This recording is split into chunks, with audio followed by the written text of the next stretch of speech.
Christopher is one of those characters which you love and hate at the same time. I know a lot of you will disagree with me on this video, but there is a certain feeling I get when I watch him. I can't help but feel bad. Fuck this piece of shit, I'm done.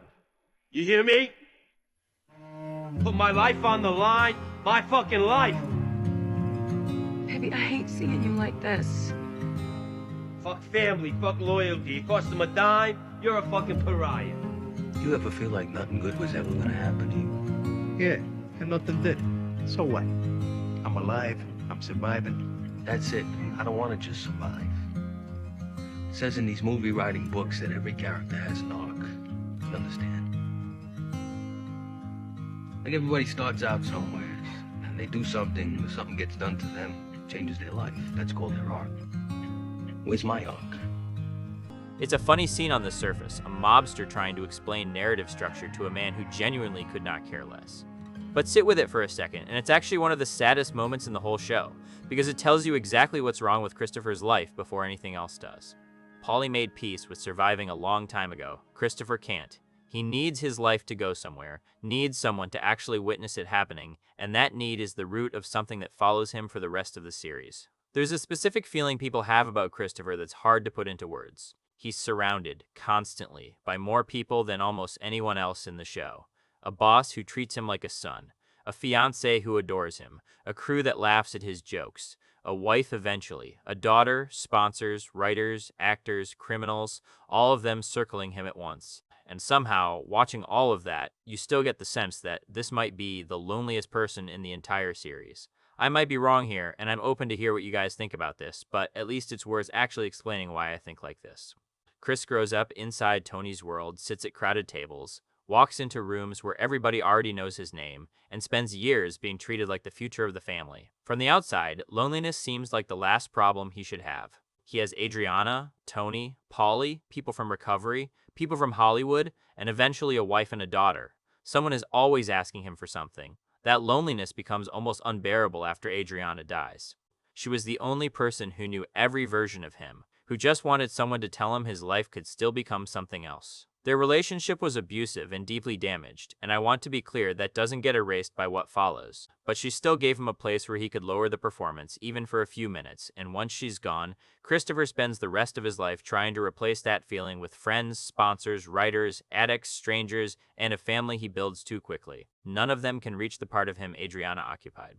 The saddest part is how obvious his need becomes. Christopher keeps looking for someone to talk to, and almost every attempt ends in humiliation or violence. He wants friendship from men who only understand rank. He wants emotional support from criminals who treat pain like weakness. He wants acceptance from ordinary people while carrying a life that makes ordinary closeness impossible. By the final season, he is suffocating inside a world full of people who know him and almost nobody who actually understands him. This loneliness starts long before Adriana dies, though. His father is gone before Christopher can ever know him, and Dicky Moltisanti becomes something other men hand him like a burden instead of a memory.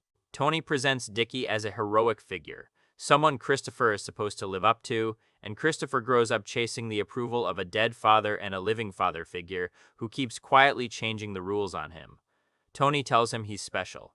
Tony also humiliates him, controls him, resents him, and eventually kills him. Christopher spends years believing Tony's love will finally become secure once he proves himself enough, and every promotion feels like progress while every disappointment sends him straight back into panic. He has no stable sense of who he is outside of Tony's opinion of him. That's why the movie business matters so much to him. Christopher talks about screenwriting, acting, producing, and Hollywood because those dreams offer an identity that's actually his. In that world, he could become something more than Dicky's son and Tony's nephew. He could create something. He could meet people who care about his ideas instead of his last name. His attempts usually end with people laughing at him or just using him. The acting class briefly opens him up until he attacks another student. Jon Favreau listens to his stories and quietly turns Christopher into material. Amy enjoys the danger around him right up until the reality of it gets uncomfortable. The film world attracts Christopher because it looks free from the outside, and every single visit ends up reminding him that he can't actually escape the person the mob already made him into. Adriana is there through all of it. She listens to his scripts, encourages his ambitions, and takes his dreams seriously when everyone else treats them like a joke. She sees exactly how badly he wants another life. She also sees how fast his shame turns into anger. Christopher hurts her repeatedly, and that abuse genuinely matters. Pity for Christopher does not erase what Adriana goes through because of him. His loneliness explains his desperation. It never excuses what that desperation costs her. Still, she's the closest thing Christopher has to a real companion. She knows his addiction, his fear of Tony, and the embarrassment he covers up with violence. When Christopher is weak, she's usually the one carrying him, which is what makes giving her up so devastating. Adriana tells him about the FBI, and for a moment, Christopher actually imagines leaving with her. He sees the life they might have had. Then he watches an ordinary, tired family loading up their car at a gas station, and the image terrifies him more than anything else in his life so far. He sees poverty, he sees boredom, he sees a future where the mob no longer hands him status, and he chooses Tony instead. Christopher gives up the only person who truly belongs to him because he can't imagine himself without the organization that's been hurting him this whole time. After Adriana disappears, everybody just expects Christopher to keep going. The crew accepts the official story. She ran off, maybe found someone else. Christopher repeats that lie because the truth would destroy him and probably get him killed too. He has to grieve someone whose death he helped arrange, while pretending to everyone around him that she's the one who betrayed him. There's no funeral, no grave, nobody he can actually tell. That's a very specific kind of lonely. Christopher loses Adriana and loses the right to mourn her in the same moment. Every memory of her has to stay hidden behind performed anger. When her mother accuses him, when Carmela wonders out loud what happened, Christopher has to look detached about the one thing he can't stop thinking about. The person who shared his home just vanishes, and the entire social world around him quietly agrees to act like she simply walked away.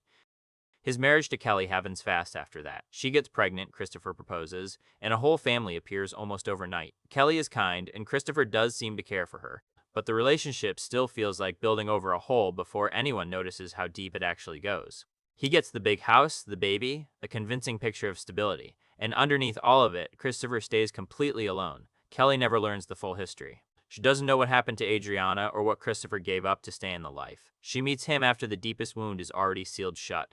He can be a husband and a father to her, but he can't share the thing that's actually controlling him. Their home gives him company. It never gives him honesty. Sobriety somehow makes this worse. Christopher goes into recovery because the addiction is destroying him, and for a while the people around him act supportive.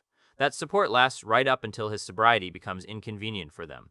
He can't drink at dinners. He has to avoid the habits that structure their entire social life. The crew wants Christopher healthy enough to work while still being available for every environment that's specifically designed to make him sick again. Tony pressures him to drink. Paulie mocks him for not drinking. Everyone treats his recovery like a personality flaw rather than something he's actually fighting for. When he avoids temptation, they call him distant. When he relapses, they call him weak. The rules are set up so he can never actually win. Recovery also gives Christopher a language the crew genuinely hates. He starts talking about feelings, triggers, resentment, responsibility. These are ideas that could actually help him, but around this crew, emotional honesty just becomes ammunition. Every confession risks turning into a joke later. Murmur becomes one of the only people Christopher pulls into his life from recovery. He tries to build a real friendship around sobriety because he needs somebody who understands the daily pressure of staying clean. But Murmur enters the mob's orbit too, and the friendship never gets to exist outside of work, gossip, and shared recovery language. Even Christopher's safest relationship gets absorbed straight back into the criminal world. Corky shows an even darker version of the same need. Corky is the addict Christopher uses to help arrange a hit, paying him off partly in heroin. Christopher should see him as a warning sign. Instead, he starts talking to him about the new house, tells him he should come by sometime, almost inventing a holiday tradition on the spot with a man he barely knows. The invitation is painfully sincere. Christopher is so hungry for company that he reaches toward the actual person supplying the drug that's killing him. His status gives him people who fear him. For a few seconds, Corky feels like someone who might just show up and visit. One image says all of this without needing a single line of dialogue.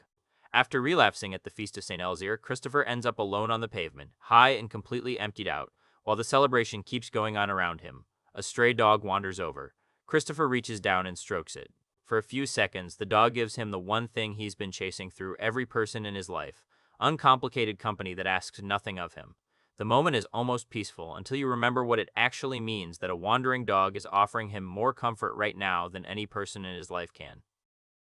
Dolan is the clearest version of all of this. JT is a writer. Christopher meets the recovery, someone who understands addiction and also belongs to the creative world Christopher has always wanted access to.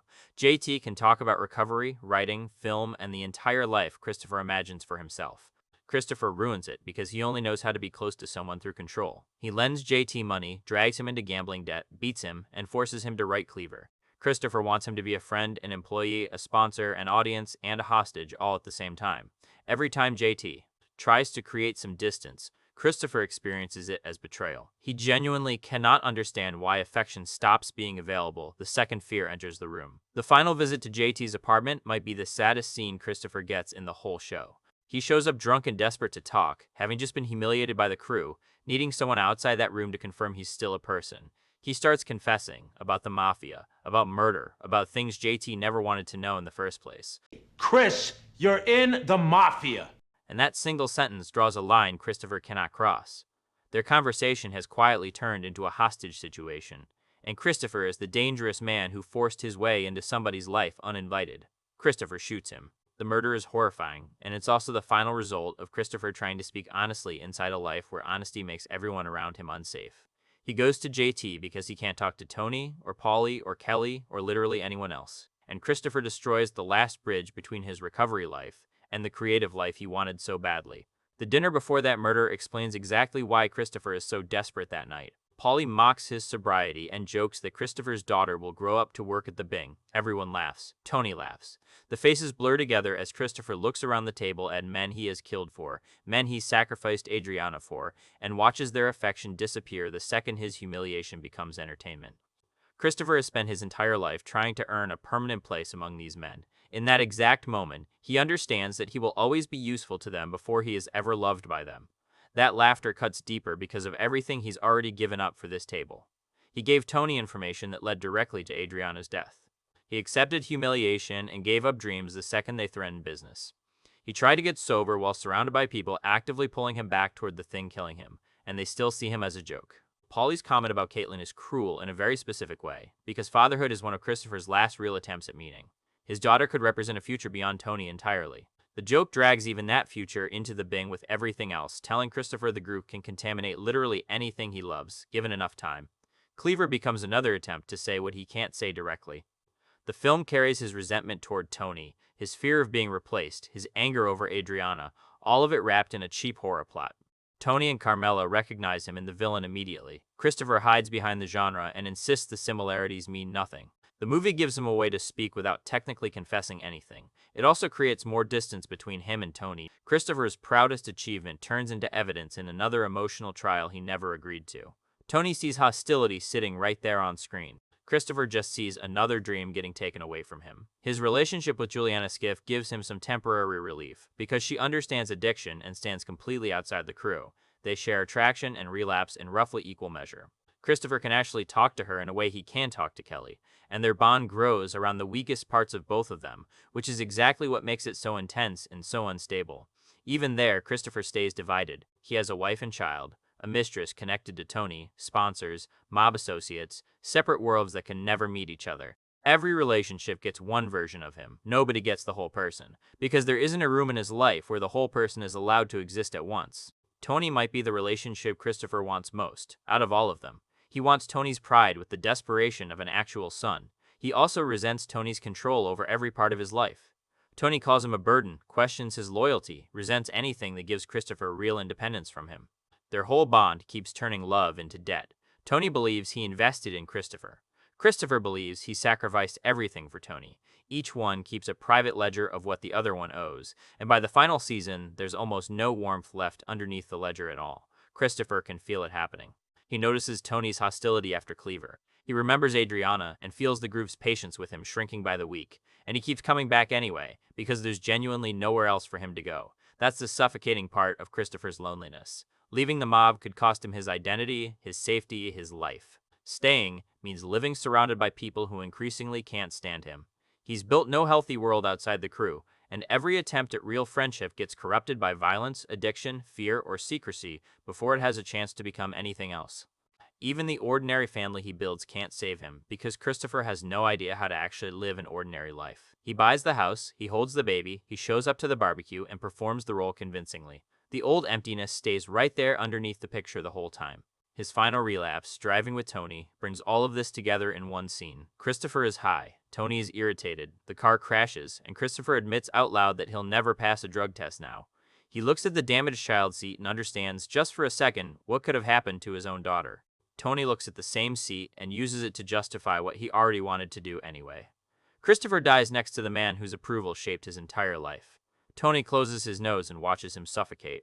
The death is quiet, almost parental in how physically close they are.